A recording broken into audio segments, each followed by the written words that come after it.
tanganku ku angkat padamu, masuk dalam hadiratmu, rasakan kasihmu, kau jadi miliknya. Yesus, aku menyembahmu. Amin. Sama-sama katakan, ayo semuanya. Hosana, Hosana, aku memujimu. Haleluya, haleluya, aku menyembahmu.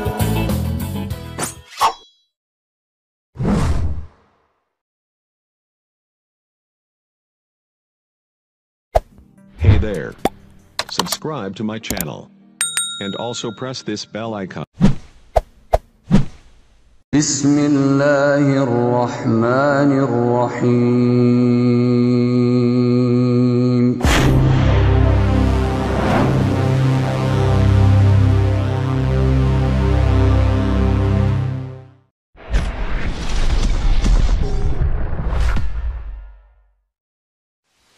Bismillahirrahmanirrahim. Assalamualaikum warahmatullahi wabarakatuh. Alhamdulillahirrabbilalamin. Salatu wassalamu ala asyrafil anbiya'i wal mursalin wa ala alihi wa sahbihi rasulillahi ajma'in. Rabbi shrah li sadri wa yassir li amri wa hlul 'uqdatam min lisani yafqahu qawli. Alhamdulillah, puji syukur kita ucapkan kehadirat Allah Subhanahu wa taala. Sampai hari ini Allah masih memberikan kesehatan kepada kita semua. Salawat dan salam kepada Nabi Allah Muhammad sallallahu alaihi wasallam. Allahumma shalli ala Muhammad wa ala ali Muhammad. Suatu hasanah buat kita semua, contoh suri tauladan hidup untuk seluruh umat manusia. Saudara sekalian, di dalam Matius pasal 10 ayat 16, bunyi ayatnya begini. Lihat, aku mengutus kamu seperti domba di tengah-tengah serigala. Sebab itu hendaklah kamu cerdik seperti ular dan tulus seperti merpati. Ya, itu yang terdapat di dalam Matius pasal 10 ayat 16. Ini ayat yang sering dipakai oleh para misionaris, para penginjil dalam menyampaikan berita kabar Injil. Seperti apa dia menggunakan ini? Nanti kita jelaskan. Lalu di dalam Roma pasal 3 ayat 7, bunyi ayatnya, tetapi jika kebenaran Allah oleh dustaku semakin melimpah bagi kemuliaannya, mengapa aku masih dihakimi lagi sebagai orang berdosa? Itu di dalam Roma pasal 3 ayat 7. Saudara sekalian, di awal tadi sudah kita saksikan sebuah video tayangan di mana seorang wanita yang berkerudung besar, berhijab, lalu melaksanakan atau melantunkan nyanyian pujian kepada Yesus Kristus, begitu, dengan tampilan dan pakaian seperti ini. Akhir-akhir ini, belakangan ini memang marak hal yang demikian itu dilakukan oleh para misionaris, para membawa misi kristenisasi dan juga para pengkabar Injil. Dia akan melakukan apapun dengan melakukan segala cara asal tujuannya tercapai dan terlaksana, begitu ya. Nah, ini yang menjadi satu prinsip yang dia lakukan, yang bersandarkan kepada dua ayat yang saya bacakan di awal tadi. Di dalam Matius 10 ayat 16 dan di dalam Roma pasal 3 ayat yang ke-7. Kedua ayat ini menjadi ayat sandaran, dalil kepada para murtadin, kepada para misionaris, kepada para pemberita Injil untuk melakukan apapun dia lakukan, menghalalkan segala cara, melakukan hal-hal yang mungkin penipuan, mempermainkan, mengolok-olok atau membohongi dengan cara tampilan-tampilan itu, agar ini bisa menjadi satu senjata buat mereka di dalam mengelabui orang yang akan dia tuju, begitu ya. Nah, sangat ironi dan sangat kasihan sekali. Dia tidak mampu menampilkan jati dirinya yang sebenarnya sehingga harus membohongi diri sendiri dan membohongi orang lain. Bahkan sebetulnya bukan membohongi orang lain dan bukan memperolok-olokkan atau mempermainkan syariat Islam tentang berkerudung itu. Kenapa saya katakan demikian? Justru apa yang dia lakukan, dia sedang mempermainkan ayat-ayat Alkitabnya sendiri. Sedang mengolok-olok Alkitabnya sendiri. sedang ingin mencoba mengelabui orang dan justru mengelabui dirinya sendiri melalui Alkitabnya sendiri. Kenapa saya katakan demikian? Karena sebetulnya perintah berkerudung itu atau mengenakan hijab bagi wanita tidak hanya ada di dalam syariat Islam saja, ya. Di dalam Alkitab juga terdapat perintah untuk berkerudung. Di dalam 1 Korintus pasal 11 ayat yang 5 dan 6 sebetulnya ada beberapa ayat, cuman titik tolak perintah itu terdapat di dalam 1 Korintus pasal 11 ayat 5 dan ke-6. Ya, perintah berkerudung bagi wanita di dalam agama Kristen. Bunyi ayatnya begini. Di ayat yang kelima dikatakan, tetapi tiap-tiap perempuan yang berdoa atau bernubuat dengan kepala yang tidak bertudung menghina kepalanya, sebab ia sama dengan perempuan yang mencukur rambutnya atau yang dicukur rambutnya.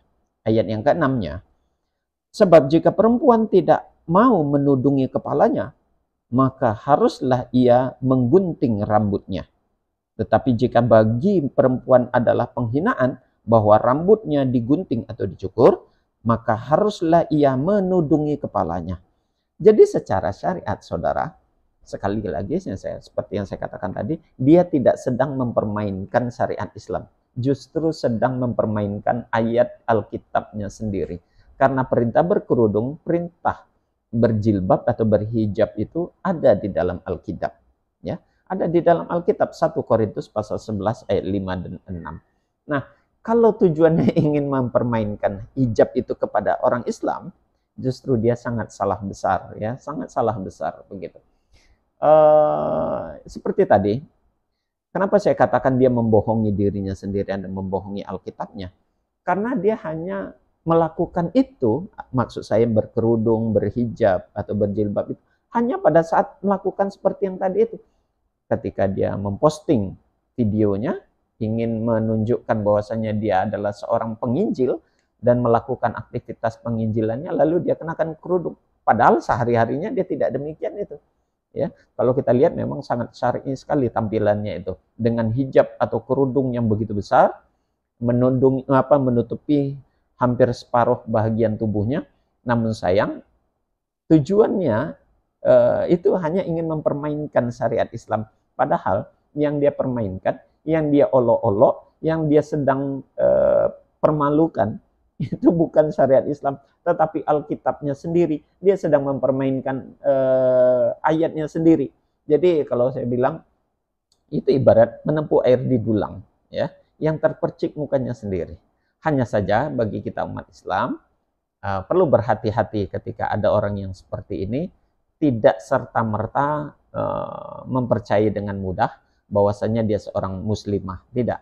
Sebetulnya hal yang seperti ini banyak dilakukan, baik para penginjil yang laki-laki maupun perempuan, baik para misionaris laki-laki dan perempuan. Banyak mereka melakukan kebohongan-kebohongan, penipuan-penipuan dalam arti penampilan, ya. Kalau laki-laki biasanya pakai baju koko dan menggunakan kopiah, ya. Lalu dia mencoba mengaji walaupun mengajinya gelepotan begitu, ya.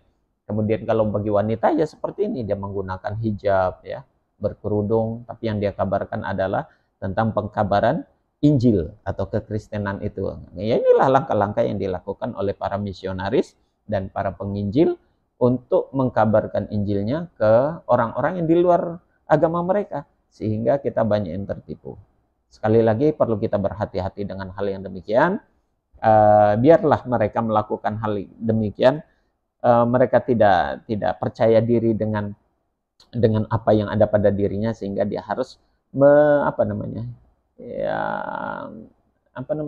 mencontoh begitu, ya, menjiplak, plagiat apa yang dilakukan oleh umat Islam, pura-pura seperti seorang muslimah atau seorang muslim yang laki-laki dengan mengenakan pakaian-pakaian seperti pakaian Islam, dengan tujuan ingin membohongi umat Islam dan ingin mempermainkan, mungkin ingin mengejek umat Islam dengan tampilan-tampilan yang ada.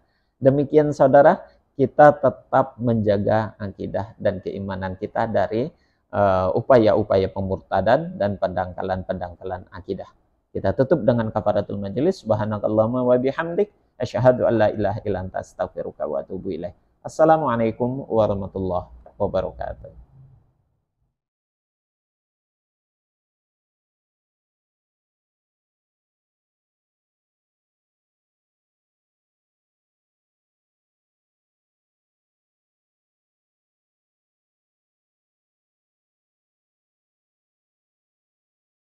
Ah